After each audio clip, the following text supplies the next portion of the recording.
this year, in fact, the entire year, meetings have taken place in our own country and elsewhere in the world, including at the United Nations, supporting the presidency of South Africa of the G20. And we've met in the face of significant challenges and demonstrated our ability to come together, even in the times of great difficulty, to pursue a better world. South Africa's presidency marks the first time, as we have said, that the G20 has been hosted and held on African soil. We are truly honored and humbled by that, not only as South Africans, but as Africans as a whole. Recognizing the importance of this milestone, we have sought to place Africa's growth and development interests at the heart of the G20's agenda. The greatest opportunity for prosperity in the 21st century lies in Africa. Harnessing that opportunity will require a rather strong partnership between Africa and the G20, and indeed between Africa and the rest of the world. Recognizing our interconnectedness as a global community of nations, we have called for an end to conflicts and wars around the globe and for a just and comprehensive and lasting peace.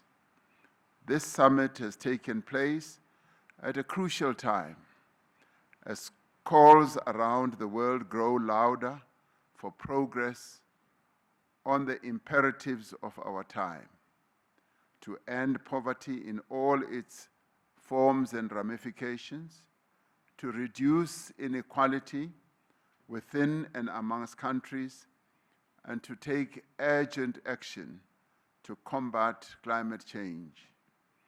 This year, we have recognized the growing debt burden that is faced by many developing economy countries as a major obstacle to achieving the Sustainable Development Goals of the United Nations.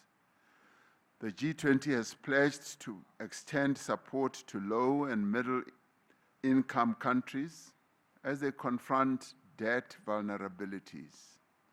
Together, we must create a virtuous cycle of reduced debt, higher public investment, and more rapid and inclusive economic growth.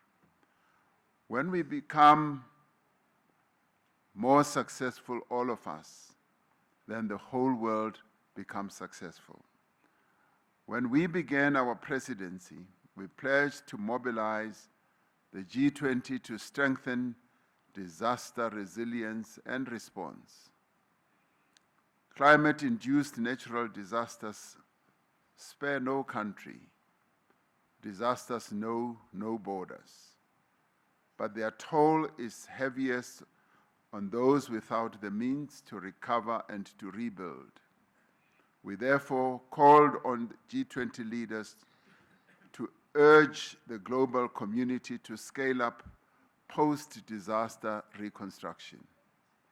In this regard, South Africa introduced the high-level voluntary principles for investing in disaster risk reduction and encouraged international collaboration to strengthen investment in preventing and responding to disasters.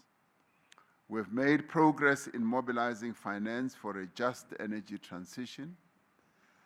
Climate change touches every nation, but it impacts on everyone unevenly.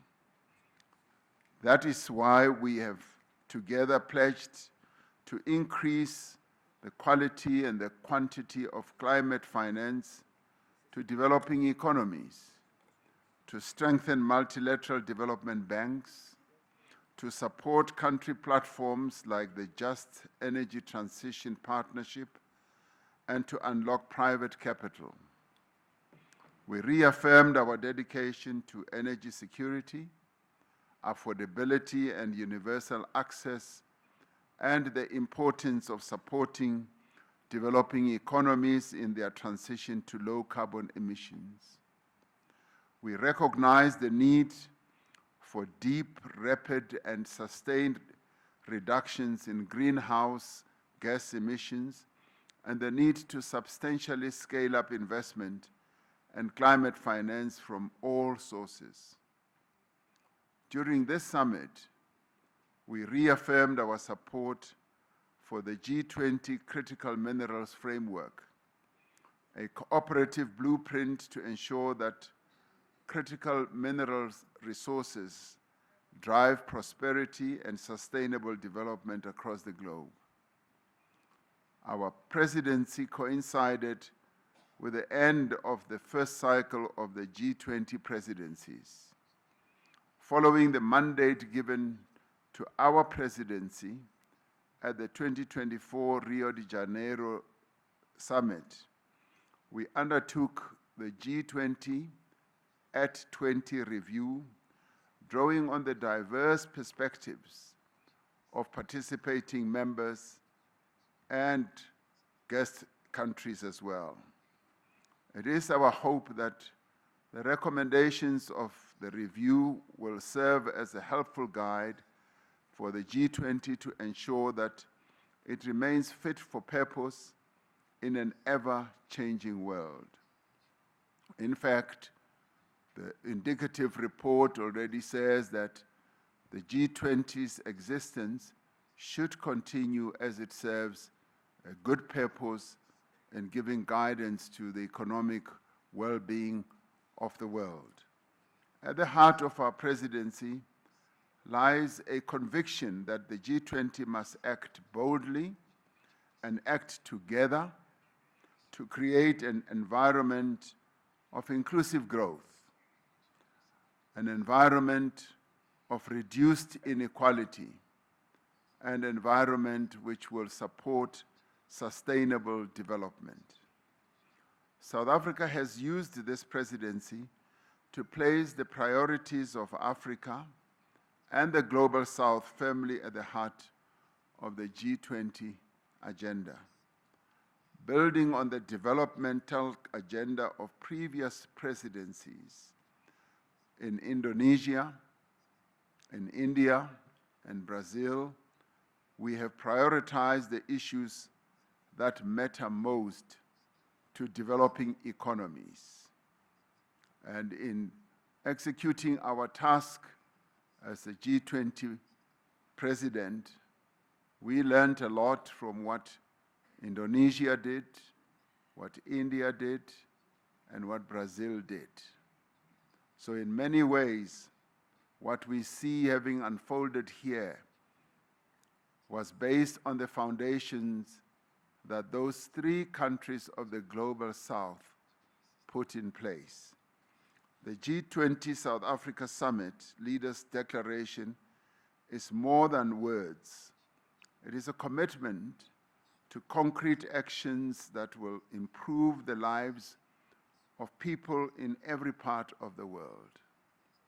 Our agreement on a declaration during this summit demonstrates the value of the G20 as a forum that can facilitate joint action on issues of shared concern. Shared concern not only for the leaders, but shared concern for the peoples of the world.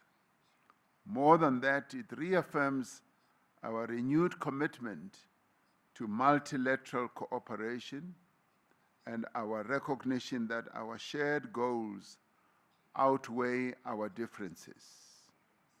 Together, we must accelerate progress towards the 2030 Sustainable Development Goals of the United Nations and the Pact for the Future. We have laid the foundation of solidarity. Now we must build the walls of justice and the roof of prosperity.